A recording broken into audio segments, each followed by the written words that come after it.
رات خاموش اور حیران تھی، جیسے ابہام کے پردے چاک ہو کر کوئی بہت بڑا انقلاب آنے والا۔ پانی کے بوند بوند سے لپکتی سسکیاں کوہر کے اندر پردوں کی چاک جیسا سما باندھ رہے تھے۔ ہر راستے اور گلی کوچے ویران ہو گئے تھے۔ شب کے سناٹے میں ماحول کی نندا سی آنکھیں اب پوش آسمان کی طرف سے کسی گھن گرج کے منتظر تھیں۔ سمندروں کی لہریں، کوہستانوں کا سکون، پہاڑوں کی ہیبت کے ساتھ سوسن اور گلاب کے پھول نمایاں اور عیاں ہونے لگے تھے۔ اس ختم ہوتی ہوئی رات کے سکون اور زوال کے اندر سے ایک نور طلوع ہو کر چار سو روشنی بکھیرنے والا تھا۔ یہ کس کی آمد ہونے والی تھی کہ ہر مخلوق بے چین تھی۔ تاریخ عالم میں یہ وہ نرالا و انوکھا دن ہے کہ اس روز خلق آدم کا راز، ابراہیم علیہ السلام کی دعا، عیسیٰ علیہ السلام کی بشارت، یتیموں کا ماوا، بیواؤں کا مسیحا، مظلوم کی پکار، غریبوں اور مسکینوں کا والی اور پوری انسانیت کا پرسان حال پیدا ہوئے۔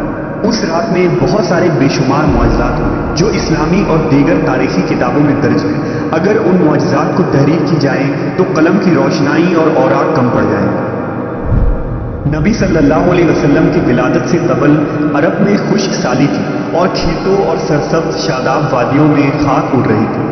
لیکن جس سال نبی صلی اللہ علیہ وسلم اپنی والدہ کے حمل میں آئے تو اچانک دنیا ہی بدل گئی۔ زمین سبزہ زار ہو گئی، درخت ہرے بھرے ہو کر پھلوں کے بوجھ سے دب گئے، گھٹائیں جھوم جھوم کر آتی اور خوب بارش ہوئی۔ اس سال اس قدر انعام و اکرام ہوا کہ عربوں نے اسے خوشحالی کا سال کا نام دیا۔ نبی صلی اللہ علیہ وسلم کی ولادت سے قبل عرب کے نجومیوں میں کسی بڑی شخصیت کی پیدائش کا چرچا عام تھا، اور اہل کتاب بھی اپنی کتاب میں جس آخری نبی کی آمد کے متعلق پڑھتے آئے تھے انہیں احساس ہو گیا تھا کہ اس نبی کی آمد کا وقت قریب آ چکا ہے۔ لہذا حضرت حسان بن ثابت جو عرب کے نامور شاعر تھے وہ فرماتے ہیں کہ وہ 7 سال کے تھے اور یثرب یعنی مدینہ میں رہتے تھے کہ اچانک ایک دن ایک یہودی کو ایک بلند مقام پر چیختے ہوئے سنا۔ وہ کہہ رہا تھا، اے یہودی، آج رات احمد کا ستارہ طلوع ہو چکا ہے جس میں وہ پیدا ہوگا۔ اس طرح کے بہت سارے واقعات عربوں کے تاریخی کتابوں میں ملتے ہیں، جس سے پتہ چلتا ہے کہ حضور صلی اللہ علیہ وسلم کے ولادت کے سال ہی لوگوں کو یہ احساس ہو گیا تھا کہ وہ عظیم ہستی کی تشریف آوری بہت قریب ہے جو دنیا کی تاریخ کو بدل کر رکھ دے گی۔ نبی صلی اللہ علیہ وسلم کی والدہ نے آپ کی ولادت کے وقت ایک خواب دیکھا کہ ان میں سے ایک نور نکلا جس سے شام کے محلات روشن ہوئے۔ لہذا جب حضور صلی اللہ علیہ وسلم پیدا ہوئے تو ان کی والدہ سے ایسا نور ظاہر ہوا جس سے مشرق و مغرب کے درمیان ہر چیز روشن ہو گئی۔ وہ نور اتنا روشن تھا کہ بی بی آمنہ نے شام کے شہر بصرہ کے محلات دیکھ لیے۔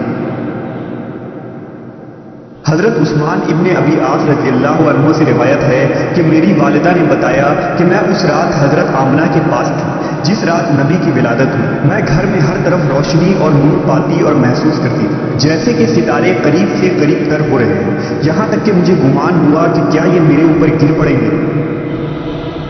جب آپ کی ولادت ہوئی تو خانہ کعبہ نور سے منور ہو گیا اور ستارے زمین کے قریب ہو گئے۔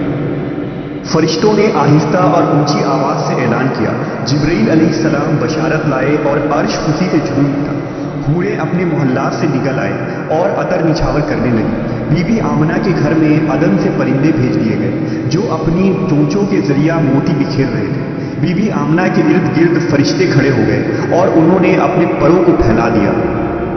بحر و بر کی ہر مخلوق تسبیح کرنے لگی اور امام کائنات کی آمد میں جھوم اٹھی۔